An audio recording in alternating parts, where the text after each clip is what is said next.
मीरपुर पाली से खबर है, जहां बाली में बदमाशों का आतंक देखने को मिला। मंगल सिंह पुत्र दीप सिंह पर आधा दर्जन बदमाशों ने हमला किया। कार सवार बदमाशों ने रंजय सराहा के पास चालक को लात घूंसों से पीटा। घायल मंगल सिंह को उप जिला चिकित्सालय में भर्ती करवाया गया है। सूचना पर बाली पुलिस मौके पर पहुंची। मामला दर्ज कर बदमाशों की तलाश शुरू की गई। मारपीट के कारणों का अभी तक पता नहीं चल सका है।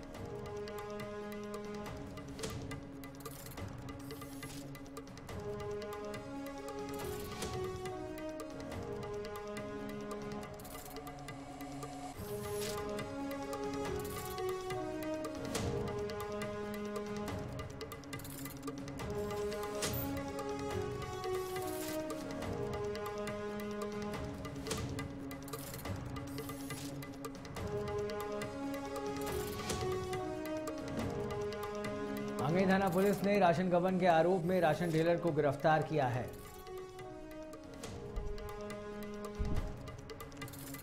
तो सुमेरपुर पाली से खबर है, जहां पर कार सवार बदमाशों ने हमला किया। घायल मंगल सिंह को उप जिला चिकित्सालय में फिलहाल भर्ती करवाया गया है।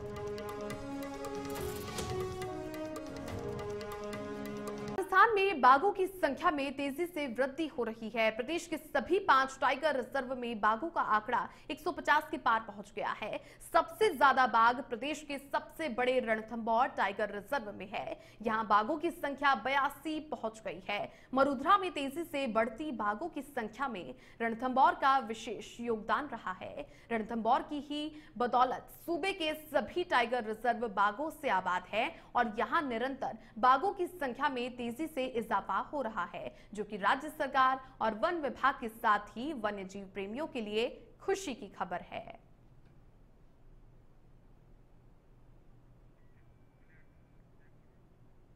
देखिए, 2006 में ये बाघ जो थे 18 बाघ थे। आज हमारे पास लगभग 150 बाघ है। तो इसके लिए मैं कह सकूँ ये जो लगभग 8-9 गुना वृद्धि हुई है बाघों में, ये सराहनीय कदम है।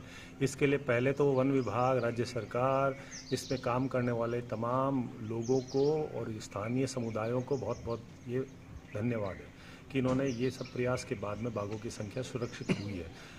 वन विभाग ने, राज्य सरकार ने एक अच्छा काम भी किया है कि वनों में जो 8-9 गुना वृद्धि हुई है, उसके साथ ही वन क्षेत्र में भी उन्होंने पिछले 10-12 सालों में एक वृद्धि करी है और ये वृद्धि लगभग 4 गुना या 5 गुना है।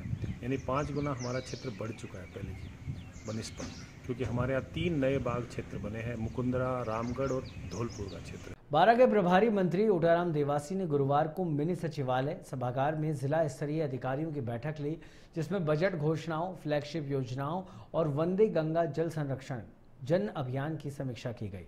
वंदे गंगा जल संरक्षण जन अभियान के तहत पर्यावरण संरक्षण को परंपरा और संस्कृति से जोड़ा जाएगा। इसमें वंदे गंगा कलश यात्रा और जलाशयों पर पूजन कार्यक्रम शामिल है। अभियान में जल संचयन संरचनाओं का निर्माण, जल स्रोतों की सफाई और परंपरागत जलाशयों का पुनरुद्धार किया जाएगा। मंत्री देवासी ने मीडिया से बातचीत में समाज के हर वर्ग की भागीदारी की अपील की। साथ ही जल स्वावलंबन की दिशा में इसे क्रांतिकारी कदम बताया। इस दौरान वंदे गंगा जल संरक्षण और नशा मुक्ति अभियान के पोस्टर का भी विमोचन किया गया।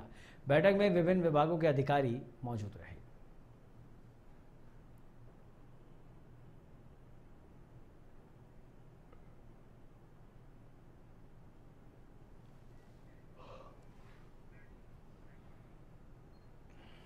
सबसे पहले वंदे गंगा जल संरक्षण का जो काम हमने आज पूरे राजस्थान में चालू किया है, उसके लिए मैं तहे दिल से मुख्यमंत्री जी माननीय भजन लाल जी का और हमारे देश के प्रधानमंत्री नरेंद्र मोदी जी का खूब खूब अभिनंदन करता हूँ, स्वागत करता हूँ।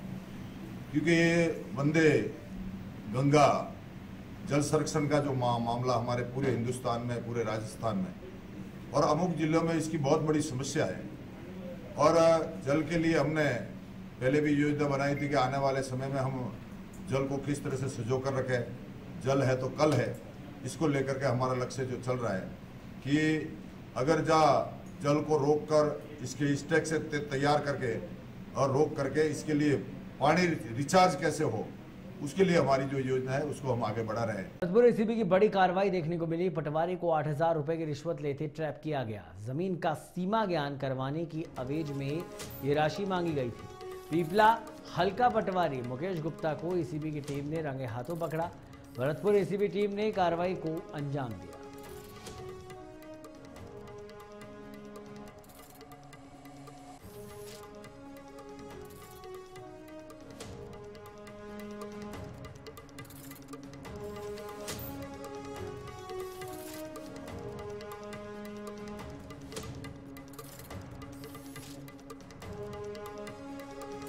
खबर धौलपुर से है। धौलपुर पुलिस अधीक्षक सुमित मेहरड़ा के निर्देशन में क्षेत्र में अवैध खनन पर रोक लगाने के लिए अभियान चलाया जा रहा है, जिसके तहत सरमथुरा पुलिस और डीएसटी की टीम ने बड़ी कार्रवाई को अंजाम दिया। अवैध पत्थर खनन में संलिप्त 6 ट्रैक्टर, 3 ट्रक और 2 हाइड्रा मशीनों को जब्त कर लिया गया है, जिससे अवैध खनन कारोबारियों में हड़कंप मच गया।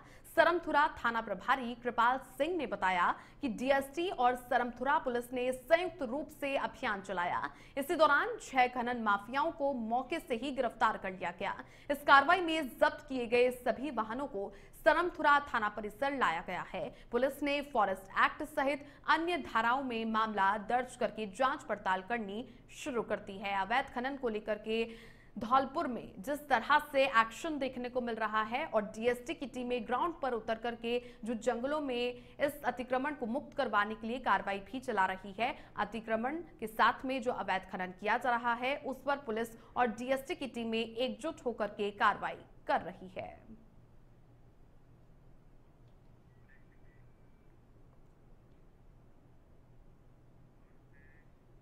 अवैध खनन के खिलाफ सरमथुरा थाना पुलिस और डीएसटी की टीम की संयुक्त कार्रवाई। 2 अलग-अलग स्थानों पर इस कार्रवाई को अंजाम दिया गया। अवैध खनन से जुड़े हुए 11 वाहनों को भी जब्त किया गया है। इसके साथ में 5 आरोपियों को भी गिरफ्तार किया। मौके से 2 हाइड्रा मशीन, 5 ट्रैक्टर में कंप्रेसर मशीन, पत्थर के ब्लॉक से भरे 3 ट्रक और पत्थर से भरी हुई ट्रैक्टर ट्रॉली को भी जब्त किया गया।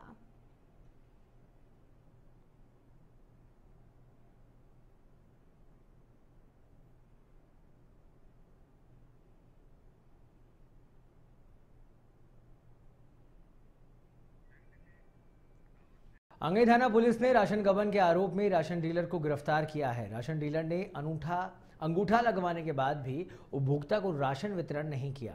आपको बता दें कि थाना प्रभारी संतोष शर्मा ने बताया कि ग्राम पंचायत सनौरा उचित मूल्य दुकानदार द्वारा 396.51 क्विंटल गेहूं और 27 फूड पैकेट एवं 25 ऑयल पैकेट के दुरुपयोग के आरोप में राशन डीलर कैलाशी को गिरफ्तार किया गया है। थाना प्रभारी ने बताया कि समीक्षा दिनकर रसद अधिकारी धौलपुर ने रिपोर्ट पेश की कि ग्राम पंचायत सनौरा उचित मूल्य दुकानदार कैलाशी की जांच की गई तो मौके पर उचित मूल्य की दुकान बंद पाई गई। फोन कर राशन डीलर को बुलाया गया एवं विभागीय अधिकारियों द्वारा दुकान का भौतिक निरीक्षण किया गया।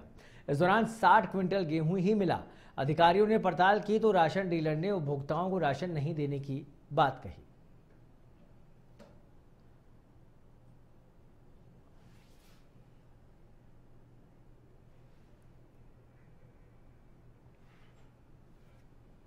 अजमेर के नसीराबाद से खबर है, जहां नेशन 27 की खबर का असर देखने को मिला।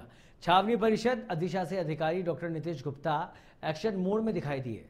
भैरू चौराहे से रोडवेज बस स्टैंड तक अधिशासी अधिकारी ने औचक निरीक्षण किया। निरीक्षण के दौरान दुकानदारों को नाले पर किए अतिक्रमण को हटाने के निर्देश दिए गए। नेशन 27 ने बुधवार को शहर के नालों की सफाई न होने की खबर चलाई थी। बस स्टैंड से लेकर भैरू चौराहे तक नालों की सफाई करवाकर नव निर्माण अब करवाया जाएगा।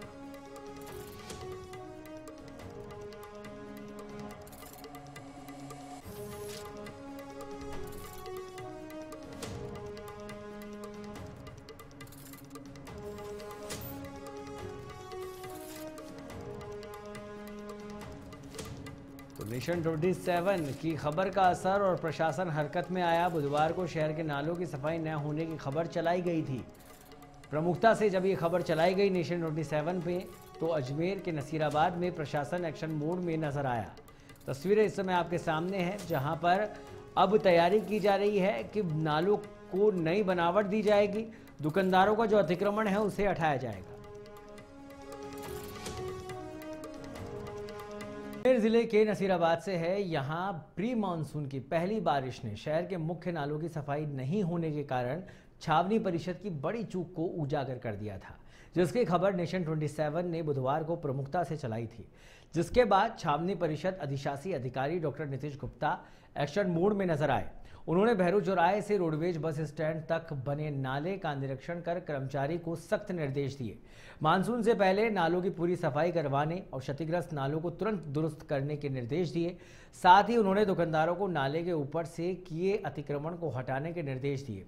सीओ गुप्ता ने दुकानदारों से कहा कि तुरंत प्रभाव से नालों के ऊपर किए गए अतिक्रमण को नहीं हटाया तो छावनी प्रशासन की ओर से नियमानुसार कार्रवाई की जाएगी। नालों का सफाई कार्य शुरू होने पर शहरवासियों ने नेशन 27 के स्थानीय संवाददाता का आभार जताया।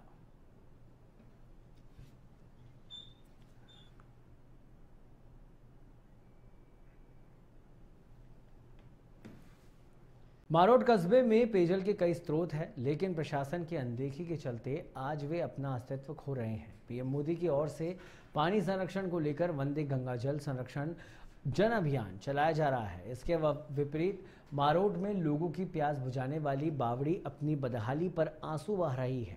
कस्बे में करीब 10 कुएं ऐसे हैं जिनमें पानी है, लेकिन उनका कम उपयोग हो रहा है। इधर पहाड़ पर सीनियर स्कूल के पास सरकार ने करीब 20 वर्ष पहले बनाया बांध क्षतिग्रस्त होने से बारिश का पानी व्यर्थ बह जाता है, जिसको लेकर ग्रामीणों ने कई बार प्रशासन को अवगत कराया, लेकिन अभी तक प्रशासन ने उसकी सुध तक नहीं ली है। पिछले वर्ष बारिश अच्छी होने की वजह से बांध लबालब भर गया था, लेकिन क्षतिग्रस्त होने के कारण पानी का रिसाव हो गया।